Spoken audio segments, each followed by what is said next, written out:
Good morning students.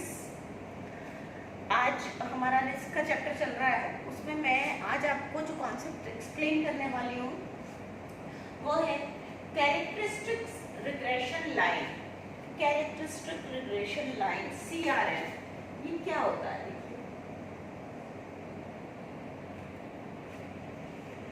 It is just a simple linear regression. ये हम क्यों use करते हैं? Actually, by using this CRL, we come to know the risk. In this risk, both risks are connected, diversifiable and undiversifiable.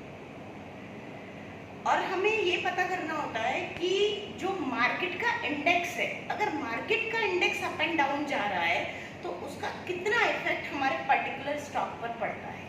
यहाँ formula use करते हैं RI equals to alpha I plus beta I RM plus E। RI for what? RI मैंने आपको पहले भी questions में बताया हुआ है। I for IL, particular stock की बात करें। जैसे अगर मैंने रिलायंस के स्टॉक की बात करी, मैंने कहा रिलायंस का शेयर कितना अप एंड डाउन गया, या फिर टाटा के स्टॉक की बात, मतलब पर्टिकुलर स्टॉक की बात करें। I for ith stock, RI equals to return for ith stock alpha. देखिए अल्फा मींस क्या है? Alpha equals to intercept. मैं अभी इसको एक बार एक्सप्लेन करती हूँ। And the beta equals to slope of the ith stock volatility. Alpha क्या होता है? देखिए अल्फा और बीटा, जब हमें रिस्क मेजर करना होता है तो हम बीटा कैलकुलेट करते हैं, पर्टिकुलर स्टॉक का बीटा कैलकुलेट करते हैं कि वो स्टॉक में कितनी वोलेटिलिटी है, मींस कितनी इनस्टेबिलिटी बनी हुई है इंडेक्स के अप एंड डाउन जाने से, आपका पर्टिकुलर स्टॉक कितना अप एंड डाउन गया। मींस एक एग्जांपल कि अगर आपका जो इंडेक्स है वो इंडेक्स अगर सपोज करिए वो इंडेक्स अगर 50 पॉइंट नीचे गया तो आपका जो पर्टिकुलर स्टॉक है वो कितना नीचे गया। मींस पर्टिकुलर इंडेक्स का आपके जो आपका जो इंडेक्स है लाइक NSE BSE, उसका आपके पर्टिकुलर स्टॉक पर क्या इफेक्ट, क्या इम्पैक्ट पड़ रहा है। तो ये इनस्टेबिलिटी को मेजर करता है, that is called a volatility. और जो बीटा होता है उससे हमें ये पता पड़ता है, देखिए बीटा की जो वैल्यू है, बीटा अगर हमारा ये मैंने बीटा के लिए लिखा हुआ है, देखिए बीटा अगर लेस देन 1 आता है, इट मीन्स आपका जो पर्टिकुलर जो स्टॉक है वो उतना इनस्टेबल नहीं है, या फिर इक्वल्स टू 1 आता है तो आपका उतना इनस्टेबल नहीं है, मीन्स मार्केट का बहुत ज़्यादा इम्पैक्ट आपके पर्टिकुलर स्टॉक पर नहीं पड़ रहा है। लेकिन अगर वो मोर देन 1 आता है, इट मीन्स कि आपका जो पर्टिकुलर जो आपका मार्केट का जो इंडेक्स है उसका इम्पैक्ट आपके पर्टिकुलर स्टॉक पर कितना पड़ रहा है। तो बीटा इक्वल्स टू 1 और less than 1 is better. Means अगर आपका जो बीटा है वो इक्वल्स टू 1 या लेस देन 1 है, या बीटा आपका लेस देन 1 है, तो सॉरी नॉट मोर देन 1, अगर बीटा आपका लेस देन 1 है तो इसका मतलब है कि आपका जो स्टॉक है वो थोड़ा सा स्टेबल है। इट मीन्स आपकी जो रिस्क है वो कम है, और आपको पता ही है अगर रिस्क कम है तो आपकी रिटर्न भी थोड़ी कम होगी। और अगर आपका बीटा मोर देन 1 है, आपका बीटा अगर मोर देन 1 है, it means risk factor is more in this with the particular stock and return is also more with the particular stock। तो हम कह रहे हैं कि अगर बीटा एक से कम है तो आपका रिस्क भी कम है और आपका रिटर्न भी कम है, और अगर आपका बीटा मोर देन 1 है तो आपका रिस्क भी ज्यादा है और आपका रिटर्न भी ज्यादा है। अब ये अल्फा क्या होता है? अल्फा जो मैंने आपको इंटरसेप्ट बताया, alpha measures the amount return with the investment. Alpha आपको बताता है कि इन्वेस्टमेंट पर आपको कितना अमाउंट रिटर्न मिल रहा है, that is alpha.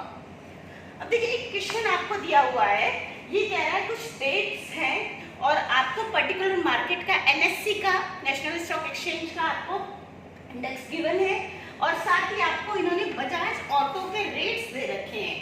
Bajaj auto देखिए जैसे अक्टूबर 5 में NSE इंडेक्स 904.95 पर था, 904.95, and the Bajaj Auto stock was the price of Bajaj Auto was 597.80, and इसी तरह से आपको अक्टूबर 6 से लेकर के 16 तक दिया हुआ है कि पर्टिकुलर डेट पर इंडेक्स कितने पॉइंट पर था और आपका पर्टिकुलर स्टॉक की क्या प्राइस थी।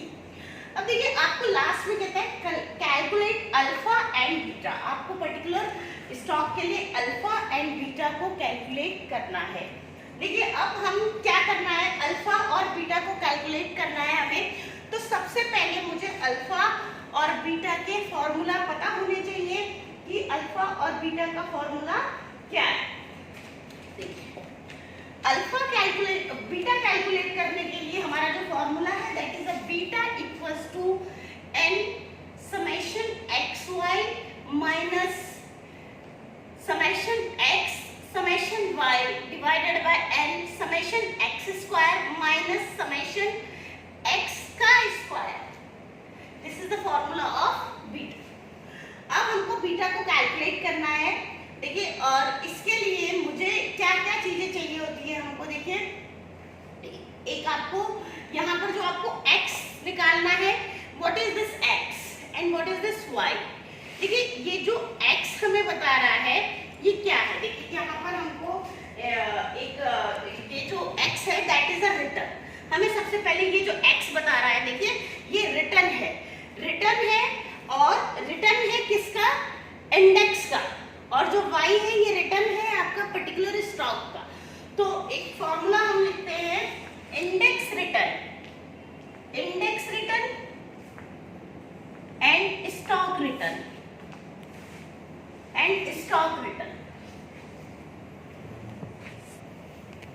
Index return and stock return. तो हमारा जो इंडेक्स रिटर्न का फॉर्मूला होता है वो हम कैसे निकालते हैं, हम कहते हैं टुडेज इंडेक्स आज का इंडेक्स क्या है, मींस कितने पॉइंट पर है, minus yesterday's index divided by yesterday's index. Means आज कितना इंडेक्स है और कल कितना था और डिवाइड कर देंगे कल के इंडेक्स से, तो हमको रिटर्न पता पड़ जाएगा। ये सिंपल हम बात कर रहे हैं कि आज कितना है, मींस कितना इम्पैक्ट पड़ा कल से आज में, हमको ये रिटर्न कैलकुलेट करना है। दैट इज अ x, यहाँ पर इंडेक्स रिटर्न है, हमको पता होना चाहिए इंडेक्स रिटर्न, और ये हमारा है y इक्वल्स टू, ये हमारा है स्टॉक का रिटर्न। अब देखिए स्टॉक रिटर्न भी ऐसे टुडेज प्राइस, आज की प्राइस क्या है आपकी स्टॉक की, minus yesterday's price divided by, into 100 और करेंगे, रिटर्न निकालना है, डिवाइडेड बाय यस्टरडेज प्राइस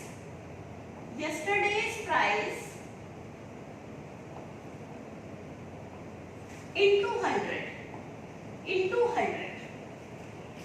अब देखते हैं, देखिए यहाँ पर अब हम देख रहे हैं कि यहाँ पर कितने नंबर्स दिए हुए हैं, 1 2 3 4 5 6 7 8 9 10 हमको नंबर्स दिए हैं, 10 डेट्स दी हैं जिन पर इंडेक्स और स्टॉक की वैल्यू आपको गिवन है। तो बेटा ये यहाँ पर जब हम n निकालते हैं, फिर n किसके लिए, जब हम ये टेबल क्रिएट करेंगे, अब जब हम एक टेबल क्रिएट करेंगे हमें क्या है, आज का index minus yesterday's index, it means मुझे बेस चाहिए, और यहाँ फर्स्ट वाले के लिए आपके पास कोई बेस नहीं है, क्योंकि मुझे पता है नहीं 5 अक्टूबर को तो ये इंडेक्स कितने पॉइंट पर था, 904.95, लेकिन मुझे 4 तारीख का इंडेक्स पता ही नहीं, तो मेरी जो कैलकुलेशन स्टार्ट होगी वो 6 अक्टूबर से स्टार्ट होगी। 6 अक्टूबर को मेरा जो इंडेक्स था वो कितना था, 845.75। तो ये कैसे निकली है कैलकुलेशन, ये यहाँ निकली, मैं फर्स्ट आपको निकाल करके बताती हूँ। इंडेक्स रिटर्न जो हमारा 6 अक्टूबर को इंडेक्स रिटर्न किस तरह से कैलकुलेट करेंगे, हमारा 845.75 माइनस यस्टरडेज का इंडेक्स कितना है 904.95, 904.95 डिवाइडेड बाय यस्टरडे इंडेक्स कितना है 904.95 मल्टीप्लाइड बाय 100। जब हम इसको सॉल्व करेंगे, ये देखिए प्लस में छोटा है और ये माइनस में बड़ी वैल्यू है, तो जब हम इसको सॉल्व करेंगे तो हमारा जो आंसर आएगा दैट विल बिकम अ -6.54। ठीक उसी तरह से ही हम स्टॉक का रिटर्न कैलकुलेट करेंगे ऑन 6 अक्टूबर। 6 अक्टूबर को हम स्टॉक का रिटर्न कैलकुलेट करेंगे। स्टॉक की वैल्यू कितनी है बजाज ऑटो की 6 अक्टूबर को 570.80, 570.80 माइनस 5 अक्टूबर को वैल्यू है 597.80, 597.80 डिवाइडेड बाय 597.80 मल्टीप्लाइड बाय 100। देखिए ये भी माइनस में ही आएगा, ये भी माइनस में ही आएगा क्योंकि ये फिगर प्लस में छोटी है और ये माइनस में बड़ी है, तो ये भी आपका माइनस में आएगा। ये आपका आएगा स्टॉक रिटर्न। इसको जब हम सॉल्व करेंगे दैट विल बिकम अ -4.52, -4.52। इस तरह से हम सभी का कर लेंगे। ये 6 अक्टूबर की वैल्यू है, 7 अक्टूबर के लिए 8 October, then 9 October, then 12 October, then 13, then 14, then 15 and then 16। तो ये हमारा x हो गया, दैट इज अ रिटर्न और index return, y is a stock return. ये सब करके इनका हम समेशन इनको ऐड कर लेंगे। ऐड करने के बाद आया हमारा -7.09। अब ऐड करके देख लीजिएगा इनको। फिर x स्क्वायर निकाल लेंगे, ये पर्टिकुलर इसका स्क्वायर करते जाइए। 6.54 इंटू 6.54, 3.37 इंटू 3.37, तो ये x स्क्वायर कैलकुलेट कर लेंगे और नीचे हम समेशन ऑफ x स्क्वायर कर लेंगे। अब ये y मैंने आपको निकालना वहाँ कैलकुलेट करना सिखाया है। y हम इस तरह से निकाल करके यहाँ पर इसका समेशन कर लेंगे सबका टोटल। फिर देन y स्क्वायर, इसी को 4.52 -4.52 इंटू -4.52 दैट विल बिकम 20.43। इसी तरह से ये सबको करने के बाद लास्ट में इसका टोटल कर लेंगे। देन हमारे पास है x इंटू वाई। अब देखिए x कितना है 6.54 फॉर 6 अक्टूबर। अब चाहिए तो यहाँ पर डेट भी डाल सकते हैं, वैसे डेट इसमें जब हम सॉल्व करते हैं तो डेट डालने की जरूरत नहीं। 6.54 इंटू -6.54 इंटू -4.52, तो ये आ जाएगा आपका 29.56 प्लस में। इसी तरह से x इंटू वाई सबका निकाल करके ये टोटल कर लेंगे नीचे 91.32। अब जो हमारा बीटा का जो फॉर्मूला है उसमें अब मैं ये वैल्यू पुट करके हम देखते हैं क्या वैल्यू है। बीटा इक्वल्स टू क्या कह रहा है n। अब देखिए मैंने आपको पहले ही बोला था यहाँ पर n क्या है, यहाँ पर n है 9। मुझे ये जब हम सॉल्व करेंगे तो काउंट करते हैं 1 2 3 4 5 6 7 8 9 मीन जितने ही नंबर दिए होंगे ना, जितनी डेट्स दिए होंगे उनसे 1 कम होगा क्योंकि मुझे बेस प्राइस चाहिए। तो ये n इक्वल्स टू 9। बीटा ये फॉर्मूला यूज करते हुए हम यहाँ लिखेंगे। मैं वापस से एक बार फॉर्मूला लिख देती हूँ ताकि आप कंफ्यूज नहीं हो। n summation xy minus summation x और summation y and summation y divided by n summation x square minus summation x का स्क्वायर। अब यहाँ पर वैल्यू पुट कर देते हैं। n कितना है 9 है, n आपका नंबर टोटल 9 है। 9 इंटू समेशन xy हमने निकाला, उसका टोटल कितना है 91.32। 9 into 91.32 then minus summation x की टोटल कितनी आ रही है, x की टोटल आ रही है -7.09 और फिर क्या कह रहा है समेशन y की टोटल कितनी आ रही है, y की टोटल आ रही है हमारे पास 0.78 डिवाइड कर देंगे n summation x square. n वापस से 9 है, समेशन x स्क्वायर कितना है, x स्क्वायर का टोटल कितना आ रहा है 82.75 इंटू 82.75 माइनस समेशन x का स्क्वायर। तो x का टोटल कितना आ रहा है, x का टोटल है -7.09 का स्क्वायर। तो देखिए ये मैंने यहाँ पर सारी वैल्यू पुट कर दी इस फॉर्मूला में। 1.32 है, फिर x की टोटल -7.09 है, y की टोटल 0.78 है, फिर n 9 है, x स्क्वायर का टोटल है 82.75 और x का टोटल है -7.09। तो ये वैल्यू पुट करके अब जब हम इसको सॉल्व करेंगे तो हमारा आंसर आएगा, यहाँ से जब हम इसको सॉल्व कर लेंगे तो आपका बीटा आ जाएगा 1.19। आपका बीटा, आप इसको सॉल्व करके देखेगा, आपका बीटा आएगा 1.19। यहाँ तक हम बीटा कैलकुलेट कर लेंगे। अब हम निकालते हैं अल्फा, क्योंकि इन्होंने हमें क्या कह रहा है क्वेश्चन कि अल्फा भी कैलकुलेट कीजिए। तो अल्फा कैलकुलेट करने के लिए हमारे पास जो फॉर्मूला है that is alpha equals to y bar minus beta x bar, y bar minus beta x bar. अब y बार और x बार निकालना है, बीटा मेरे पास है, तो अब हम देख लेते हैं y बार की कैलकुलेशन करते हैं, means mean. y bar means mean of y। y कितना आ रहा है हमारा, y आ रहा है हमारा, y बार कैसे निकालेंगे, summation of y divided by n, और x बार कैसे निकालेंगे, summation of x divided by n। तो समेशन ऑफ y कितना आ रहा है हमारा, समेशन ऑफ y है 0.78 डिवाइडेड बाय 9, और समेशन ऑफ x कितना आ रहा है हमारा, समेशन ऑफ x आ रहा है हमारा -7.09 डिवाइडेड बाय 9। अब हम इन दोनों को सॉल्व कर लेंगे। ये y बार आ जाएगा आपका 0.086 और x बार आ जाएगा आपका -0.79। y बार निकाल लेंगे 0.78 डिवाइडेड बाय 9, ये आंसर आएगा आपका 0.086।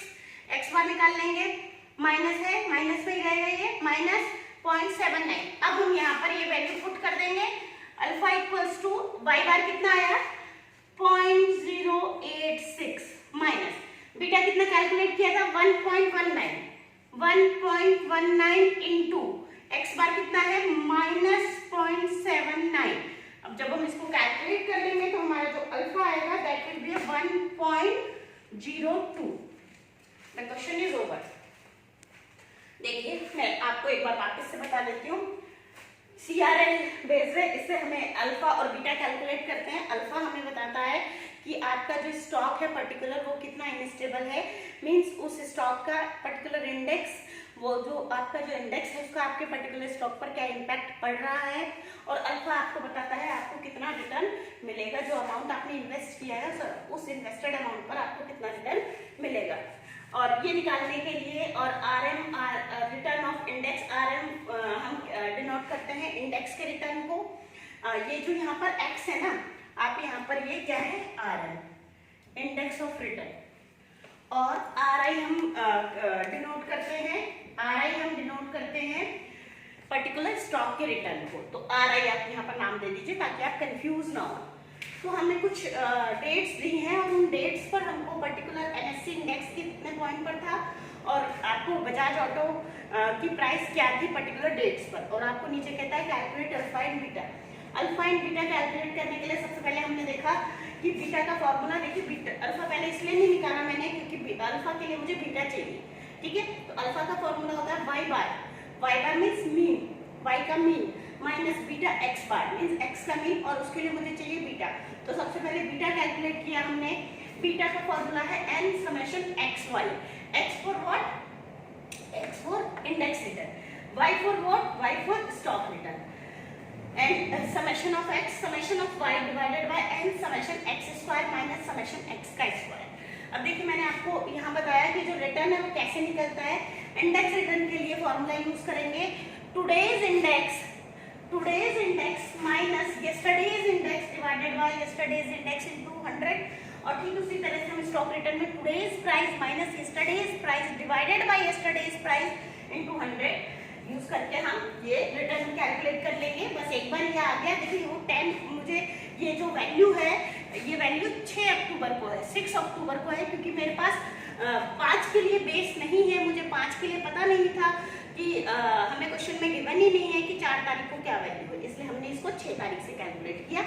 देन इसको कैलकुलेट करने के बाद आप फॉर्मूला में पुट कर दीजिए, बीटा आ जाएगा आपका, बीटा के बाद आप अल्फा के लिए फॉर्मूला में पुट कर दीजिए।